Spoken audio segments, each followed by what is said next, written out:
Heart attack రాకుండా ఏ టెస్టులు ముందు చేసుకొని మీ ప్రాణాలను మీరు కాపాడుకోవాలో ఇప్పుడు తెలుసుకుందాం. జాగ్రత్తగా వినండి. సింపుల్ టెస్ట్లే చెప్తాను, కాంప్లికేటెడ్ టెస్టులు నేను ఏం చెప్పట్లేదు. ఇది అంతా రీసెర్చ్ ప్రూవెన్, ఇది అందరికీ తెలిసిందే.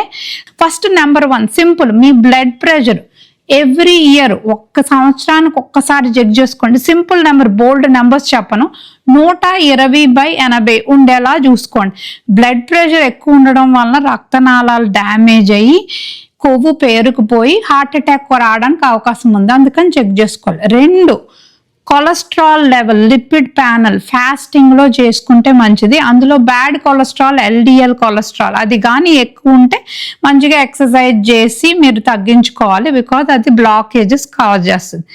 3 హీమోగ్లోబిన్ A1C, డయాబెటీస్ ఉందా లేదా, ఎస్పెషల్లీ 35 ఏళ్ళ తర్వాత ఇంకా కంపల్సరీ అనమాట చెక్ చేసుకోవాల్సింది.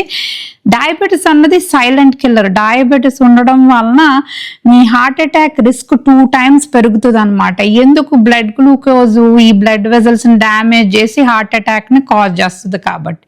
4వ టెస్ట్ అండి, ఇది చాలా చాలా ఇంపార్టెంట్. దాన్ని ఎపోలైపోప్రోటీన్ B అంటారు అనమాట. ఇదేంటంటే ఎస్పెషల్లీ యంగ్ ఏజ్ లో హార్ట్ అటాక్ వచ్చి సడన్ గా చనిపోయిన వాళ్ళు, ఎక్కువగా డయాబెటీస్ తో బాధపడి యంగ్ ఏజ్ నుంచి డయాబెటీస్ డయాగ్నోస్ అయిన వాళ్ళు కంపల్సరీ ఇది చేసుకోవాల్సిన టెస్ట్. ఇది వెరీ స్పెసిఫిక్. ఎన్నో ఏళ్ళ తర్వాత వచ్చే హార్ట్ అటాక్ ని మీకు ముందే సూచించి మీరు జాగ్రత్తలో ఉండొచ్చు అనమాట. అది అందుకే ఈ టెస్ట్ కి చాలా వాల్యూ ఉంది యాక్చువల్లీ. 5వ point, coronary calcium score test. ఇది ఒక సిటీ స్కాన్ లాగా మీ హార్ట్ ని స్కాన్ చేసి మీ బ్లడ్ వెజల్స్ లో ఎంత ప్లాకు, ఎంత కొవ్వు చేరుకుపోయింది, ఎంత కాల్షియం ఉంది, బేసిక్ గా కాల్సిఫికేషన్ స్కోర్ ఇస్తుంది అనమాట. 0 ఉంటే లో రిస్క్ అనమాట, వాళ్ళకి ఏం ప్రాబ్లం లేదు. అంతకన్నా 100, 400 అట్లా ఉంటే వాళ్ళకి రిస్క్ కొంచెం ఎక్కువ. సరే, వాళ్ళ ముందు నుంచి వాళ్ళు జాగ్రత్త తీసుకోవచ్చు, డాక్టర్ని సంప్రదించవచ్చు. సో ఈ టెస్టులు చేసుకోండి, మిమ్మల్ని మీరు కాపాడుకోండి హార్ట్ అటాక్ నుంచి. ఇది చాలా ఇంపార్టెంట్ వీడియో, అందరికీ షేర్ చేయండి, తప్పనిసరిగా సబ్స్క్రైబ్ చేసుకోండి.